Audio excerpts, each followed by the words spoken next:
En esta ponencia vamos a hablar de la eterna guerra civil y la imaginación en los helechos arborescentes de Francisco Umbral.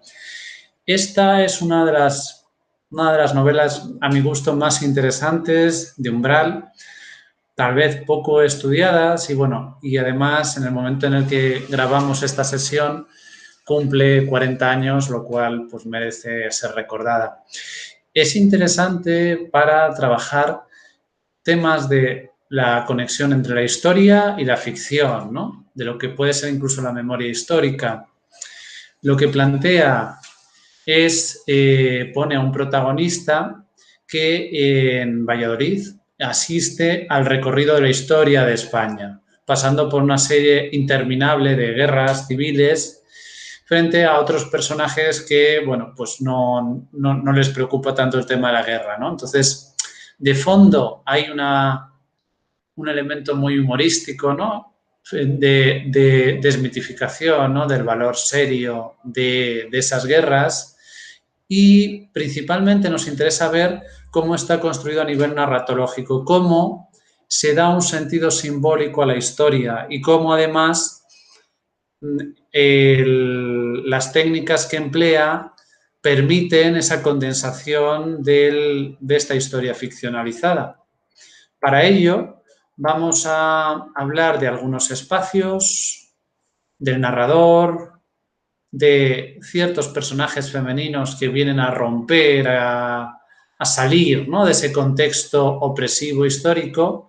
Y por último vamos a ver cómo la historia de alguna manera sigue esta metáfora de un abanico, ¿no?, cómo se pliega para que podamos ver una isotopía, una conexión entre los distintos momentos que viene a representar muchas cosas, pero posiblemente uno de los elementos centrales, el que comentábamos al comienzo, ¿no? Esa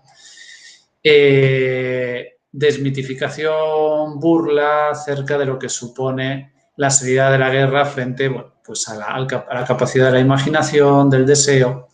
Bien, como hemos dicho, efectivamente esta novela transcurre en Valladolid y tenemos varios elementos esenciales. Valladolid, propiamente la ciudad, la Formalita y la Casa Palacio. Nos dice Rodríguez Pequeño que en esta novela Umbral viaja hacia el pasado atravesando diversas fases del desarrollo social, enclaves urbanos, como pilares esenciales de esta trama espacial, ¿no? Es decir, hay un elemento en el que vemos como una muñeca rusa, ¿no?, el encaje entre el autor, ¿no?, sus propios elementos biográficos, el narrador, el protagonista que experimenta el recorrido histórico, ¿no? Así, según Haro, el Valladolid es un punto en el espacio, pero se convierte en el centro de toda España o de toda una realidad. Vale, podemos decir también que en ese sentido hay una sociología, ¿no? Esta novela nos plantea una sociología, es decir, cada uno de los personajes no son tanto personajes individuales, sino que representan la sociedad española, ¿no?, digamos, esa parte más trágica, más tensa de la guerra y otra parte más del deseo, ¿no?, en el sentido analítico de la palabra, ¿no?, es decir, de la expresión de los propios impulsos.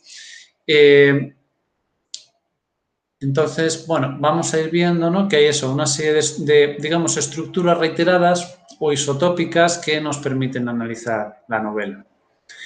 Bien, tendríamos también, por otro lado, la Formalita, que es el lugar de otredad, ¿no?, donde están, bueno, pues están, pues, no solo las prostitutas, sino todos aquellos que están excluidos de la historia, ¿no? Otras religiones, personajes que no son considerados como muy valiosos, que no tendrían un valor, que no serían el ideal o super yo de esta sociedad, ¿no?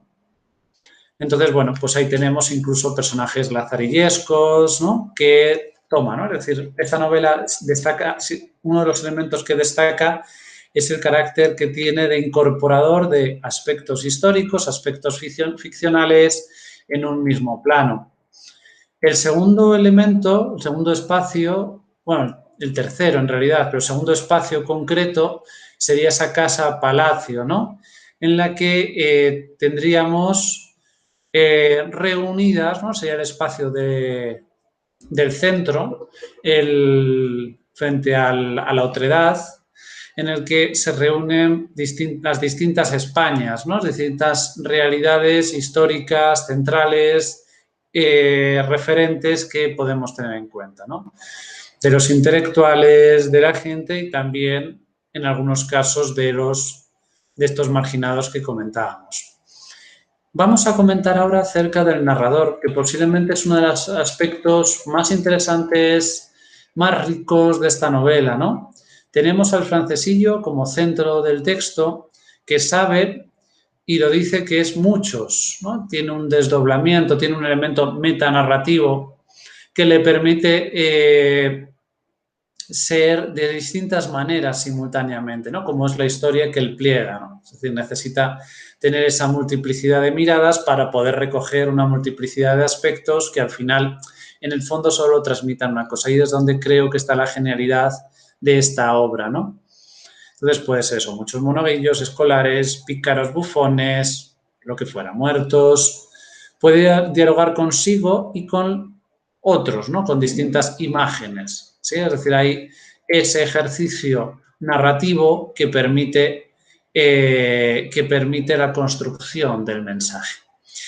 Al principio, Francesillo tiene una preocupación con los distintos personajes que se le presentan, él como constructor del significado, de darles un sentido y darles una ubicación temporal que le permita darles como realismo, ¿no? Y así, pues, con el conde de Ribadeo, pues él quiere ver a qué siglo pertenece y así puedo también imaginar bien cuál es la vestimenta que le acompañaría, ¿no?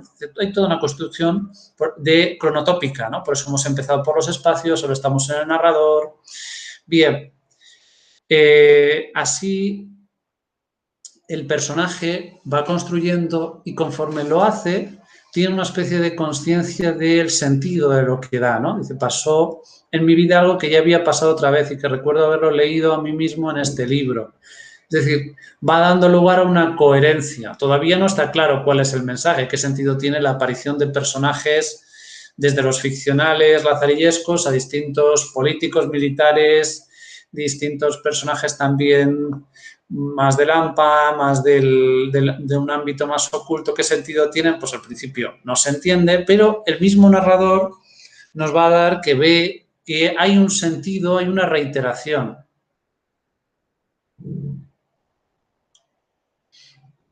Y así sigue, ¿no? Dice, me llegaba la historia asordada y un poco tardía porque me había despertado yo de pronto algo así como una conciencia histórica, ¿no? Es decir, el mismo narrador nos declara, si leemos con cuidado, que hay algo aquí, ¿no? De la memoria que es central al texto, ¿no? Y así, bueno, pues el texto va avanzando en el que vemos esto, ¿no? Vemos esto que es reiterado, es decir, que hay un esfuerzo de construcción de un centro, ¿no? Aunque si leemos la novela al principio podemos tener una sensación de una enorme dispersión, ¿no? Dice, le recordaba de mi otra vida, de mi país, de imaginarias o vividas, no vividas, vidas junto a Núñez de Arce, Ferrari, Leopoldo Cano, Landrove, ¿no? Es decir, el personaje va teniendo va haciendo esas conexiones y además se da cuenta de ese carácter que tiene entre lo real y lo no real, ¿no? Como decimos, aparecen muchos personajes con una enorme seriedad. El último va a ser Franco, ¿no? Ahora lo veremos. Pero entre medias, pues Francesillo conoce una serie de personajes que decimos que estarían en la periferia, pero que sin embargo tienen una cosa muy excepcional, ¿no? En la formalita, ¿no? La mujer que lleva este negocio, dice, era una mujer intemporal, heredera de otras formalitas, ¿no? Es un personaje que es inmortal. ¿Por qué? Porque vamos a ver que va asociado a la imaginación, al deseo, a lo que está más allá de una realidad limitadora, como puede ser esa historia más opresiva que, por otro lado, recoge la novela. Dice también, la armonía de las madres primeras, la arquitectura del gran matriarcado, remitido finalmente al mito tótem tabú de Susona, la fermosa hembra moro-judía, hebreo-morisca de siglos atrás o adelante, puta toledana con la que todos o ninguno habían fornicado, personaje novista, inquilina sobrenatural de la casa, momia de no sé qué armarios, sarcófagos o desvanes. Vemos aquí, ¿no?, una condensación muy grande de elementos periféricos, ¿no?, de otras religiones, de elementos propios de la imaginación, el mito, el tótem, el tabú, ¿no?, de lo que no es lo racional, lo operativo en la realidad y que, sin embargo, es lo que va a dar a Francesillo esa libertad, ¿no? Subyace el valor que tiene la imaginación como elemento eso de escapatoria frente a una realidad intolerable en algún sentido. Y así, bueno, pues la formalita como espacio tiene algunos otros personajes en los que podemos ver ese carácter intemporal y vivo, ¿no?, frente, como veremos, al carácter moribundo del ideal del superyo heroico que plantean los distintos militares, ¿no?, sobre todo. Luna era el eterno retorno de lo judío en el tiempo, en la vida, en aquella casa, ¿no? Es decir, es algo que tiene una profundidad que no van a tener los personajes más épicos. Y así, al otro lado del patio, jardín, reservándome unas habitaciones espaciosas, claras y oscuras al mismo tiempo, veamos ese contraste, un misterio de armas decorativas, sargas ligeras, joyas inexplicables, perfumes femeninos o flores desconocidas que cultivaba en tarros de cristal veteado, ¿no? Hay un contraste muy, muy interesante en el aspecto sensorial que tiene este espacio y estas mujeres frente al carácter seco y duro que tiene la realidad al margen de ellas, ¿no? Y así Castellani pues nos lo señala, ¿no? Esta Susana, sobre todo, también Luna, se metamorfosea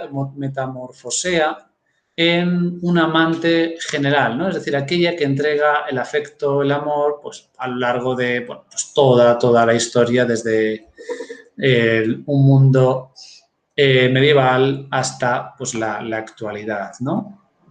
Así, la historia se nos va a presentar como un abanico. Vamos a ver más en detalle cómo se estructura la novela. Tendríamos, ¿no?, un primer fragmento, podríamos decir, en el que tenemos la descripción propiamente de este cronotopo que hemos visto. Tendríamos ¿no?, es decir, con Valladolid y lo que representa, la formalita, con ese espacio alternativo y la casa-palacio donde, bueno, pues hay un encuentro entre los elementos más de referencia y aquellos que son más alternativos a la historia, ¿no? Tendríamos después la guerra civil en la ficción, ¿no? Es decir, de qué manera lo histórico se contamina de la ficción, la guerra civil con aspectos históricos y luego una síntesis que es en la que vamos a recalar en los últimos momentos, ¿no? Vamos a ver algunos ejemplos, sobre todo de esto último, que es cómo se produce esa síntesis y entonces al final de la novela entendemos la pretensión, ¿no?, de esta dispersión de personajes, situaciones reales, ficcionales, concretas, sugerentes. Bien. Franco, dice Francesillo, venía a rescatarme de la vida y el tiempo, de la intemporalidad donde fui libre, ¿no?, de